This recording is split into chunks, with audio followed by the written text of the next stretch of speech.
নমস্কার বন্ধুরা, আজ আমি আবার একটা ভিডিও নিয়ে চলে এসেছি নতুন রকমের লটকন। তো লটকন বানানোর জন্য আমি 4 টুকরো কাপড় নিয়ে নিয়েছি, দুটো ডিজাইনের নিয়েছি আর দুটো সিম্পল নিয়েছি। আপনাদের না থাকলে আপনারা নর্মালও নিতে পারেন। তো আমি এগুলো নিয়েছি 5 ইঞ্চি করে, 5 ইঞ্চি এই দিকেও লম্বাতেও আর চওড়াতেও 5 ইঞ্চি, স্কোয়ার শেপে 5 ইঞ্চি। তো কাপড়ের টুকরোগুলোকে 5 ইঞ্চি করে নেবার পর 4টে নিয়েছি।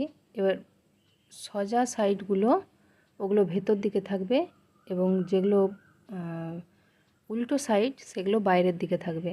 এইভাবে আমি পুরোটা স্কোয়ার শেপে সেলাই করে নেব, অল্প একটু ফাঁকা রেখে, যেটা দিয়ে আমি কাপড়টাকে উল্টাবো সেরকম একটু জায়গা রেখে পুরোটাকে সেলাই করে নেব। দেখুন আমি সেলাই করে নিচ্ছি।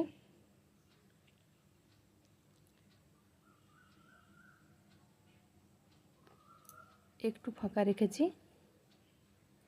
ওই ফাঁকা জায়গাটা দিয়ে কাপড়টাকে ভালো করে বের করে নেব আর কণগুলো কোনো একটা ছুঁচালো জিনিস দিয়ে বাগিয়ে নেব যাতে কাপড়টা শেপটা সুন্দর হয়ে যায়। এবার পুরোটা উল্টিয়ে নেবার পর, ভালো করে উল্টিয়ে নেবার পর যেই ফাঁকা জায়গাটা ছিল ওটাকে, যেটা ছেড়েছিলাম কাপড়টা উল্টানোর জন্য, ওই পোর্শনটাকে খালি আমরা মুড়ে নেব সুন্দর করে ভেতর দিকে মোড়ার পর আবার ওই সেম প্রসেসেই চারিদিকটা উপরে উপরে সেলাই করে নেব।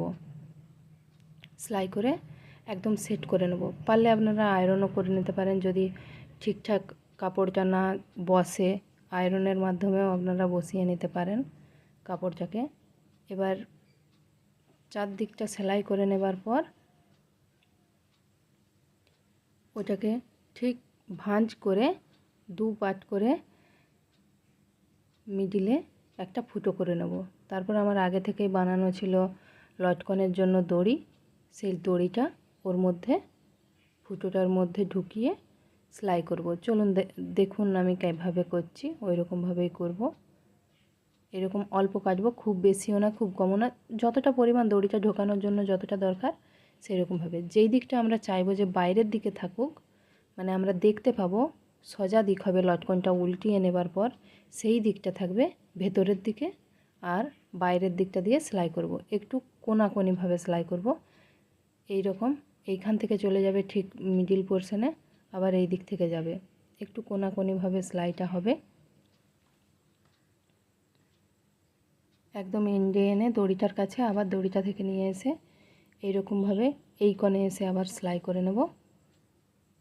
আর সেমভাবেই আবার যেমন এই দিকে উল্টিয়েছি সেরকম এই দিকে উল্টাবো আর দড়িটাকে মিডিল পোর্শনে রাখবো যাতে দড়িটা না সেলাইয়ের মধ্যে পড়ে যায়। ওই সেম রকমভাবে, এটাতে আর দাগ দিলাম না, ওই সেমভাবে অল্প নিয়ে একদম এইখানে কণে উঠবে, আবার এইখান থেকে নিয়ে ওই দিকের নিচে অল্প জায়গা রেখে সেলাই করে নেব। তো এবার উল্টে আমি দেখিয়ে দিচ্ছি। দেখুন উল্টানোর পর আমরা ডিজাইনের দিকটা যেহেতু বাইরে রাখতে চেয়েছি সেই জন্য ওইটা ভেতরের দিকে রেখেছিলাম। ভালো করে টেনে নেব, এই যে ফুলটা দেখতে এইরকম হবে। তো আমার আরও অনেক ভিডিও আছে, আপনারা দেখতে চাইলে আমার চ্যানেলে গিয়ে দেখতে পারেন। আর এই ভিডিওটা ভালো লাগলে লাইক শেয়ার কমেন্ট করবেন আর সাবস্ক্রাইব করতে একদম ভুলবেন না। আর আরও নতুন নতুন ভিডিও পেতে দেখা হবে আবার পরের একটা ভিডিওতে। নমস্কার সবাইকে।